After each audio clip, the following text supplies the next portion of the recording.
Thanks very much. I think you were way too nice. I got Stephen Wolf here, who was on the board of Chrysler. He's never been this nice to me for the last 2.5 years, so it's a very uneven sort of background. But anyway, thank you very much for those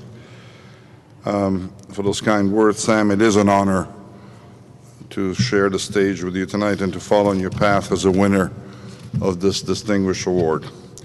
Now, beyond the long-standing relationship between IBM and our companies, we also share a commitment to two organizations, the Council for the United States and Italy and the Peterson Institute in Washington. But we both share a deep belief in the importance of corporate culture, as well as faith in the potential for cross-border interfaces to bring people from different cultures together and to improve, ultimately, human relations. Now, I'd also like to express my appreciation to the Deming Center at Columbia Business School and the selection committee for this award.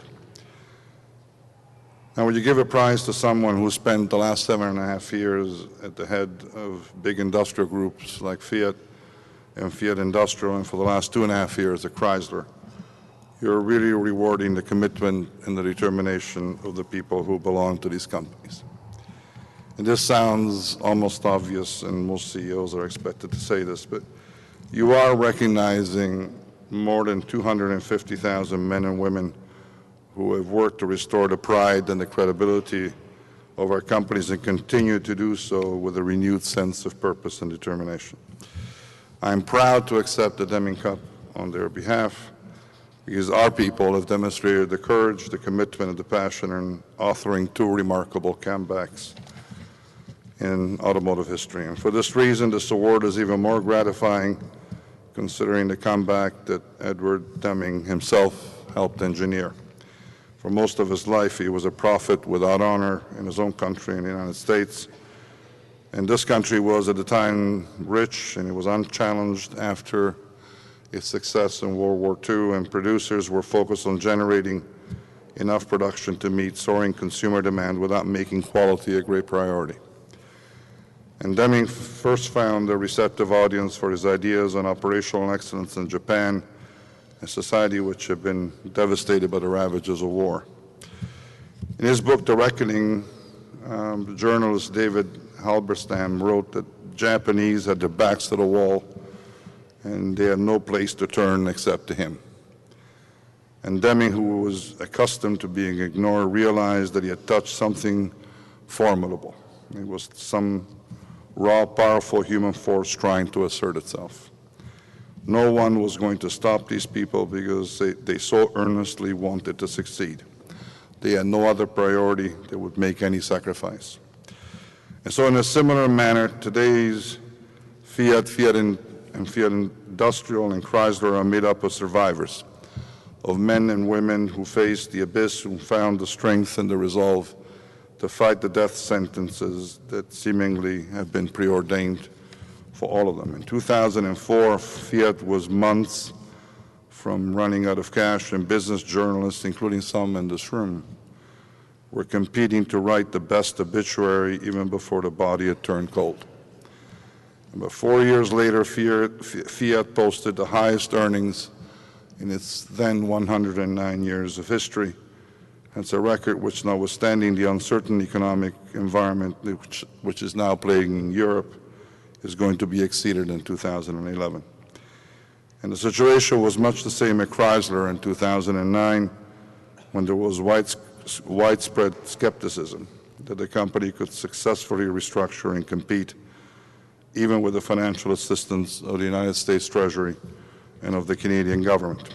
And yet, in less than 2 years, Chrysler has repaid every penny of its government loans with interest and is now making a profit.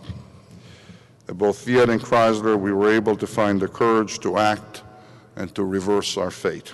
And as always happens in life, the hardest, the most difficult moments when we feel lost and beyond hope are also the most meaningful, because they ultimately change us forever.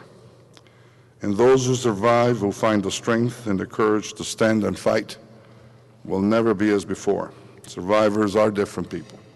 They're special people, and my colleagues and I are survivors. We all gain strength from the experience of overcoming adversity.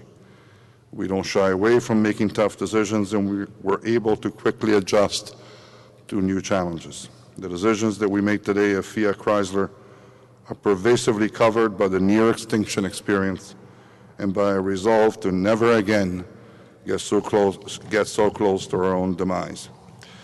My colleagues and I have learned to live a culture of change, of feeling comfortable in the discomfort of uncertainty, and of measuring ourselves each day with competition, because all of us regard the future as a huge opportunity. Having been to hell and back, we're willing to seek out change and to initiate it rather than being the victims of it. And I'm referring to much more than merely a change in strategy. What I've learned for all my years as a chief executive is that the change in culture is something much deeper and longer lasting than a simple change in industrial or in commercial practices. We can always modify those, but we cannot negotiate ourselves out of a set of values. Our ability to embrace change and to confidently plan for the future rests on a concept of leadership which is embodied in a handful of core principles: merit above mere knowledge or rank, leadership of change and of people above position, the search for excellence above mediocrity, a desire to engage in competition above egocentricity and insularity, and reliability and accountability above idle promises. And these values are reflected in every decision that we now take, in every leadership appointment that we make. And these five simple cardinal rules that govern our lives at Fiat are consistent with Deming's 14 management principles for business effectiveness. He championed the idea that true quality demands a total commitment throughout the entire organization.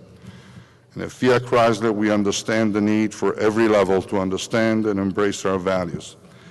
And one of the biggest drivers of cultural transformation has been the implementation of world-class manufacturing, or WCM, in all of our plants.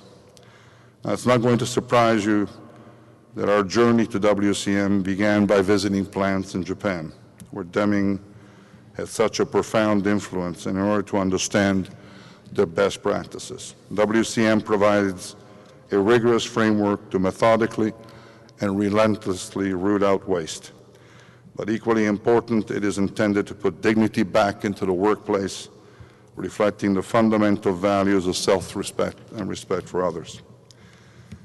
At the heart of WCM is a deeply seated belief that a workforce that is fully engaged in planning and problem solving will provide the best answers to the real need of the production line. I believe that waste is fundamentally unethical. And to quote Deming himself, the greatest waste is a failure to use the abilities of people. WCM is just one example of how the people at Fiat and Chrysler have embraced change in the spirit of competition. Our alliance is being led by a group of motivated and tenacious leaders who believe in themselves and in their colleagues. And these individuals do not flinch in the face of responsibility, and they do have an extraordinary capacity to craft creative collaborations inside their teams. And these leaders are our best hope for the future. They understand competition, they embrace it openly, and they know how important it is to continually rethink their approach. Perhaps their biggest test ahead is the effort to align Fiat and Chrysler in a way that builds on our combined capabilities without discarding the strength that comes from their individual histories and from their identities. Fiat and Chrysler are complementary in terms of geography, in terms of automotive architectures, of powertrains and product offerings. But as important as these synergies are, our greatest challenge is the cultural integration of these two groups. We have succeeded this far because we recognize Chrysler is first and foremost an American car company, and that its character needs to be nurtured and needs to be preserved. And the partnership will continue to flourish if Fiat and Chrysler people can work alongside each other with humility, listening and sharing experiences, exchanging knowledge and ideas, and expanding their horizons. And the extent of our mutual respect will determine our future.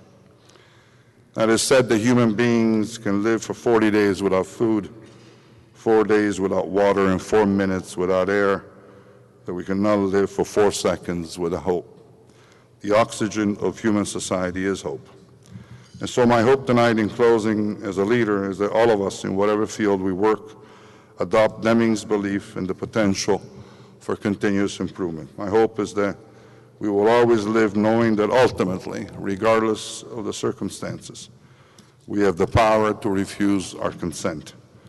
We have the power and a moral obligation to refuse our consent to decay, to industrial neglect, to wasteful activities, to disengage from competition, because ultimately, consenting to all these things would not only be a denial of our own right to life, but also of our duty to protect the welfare of our people.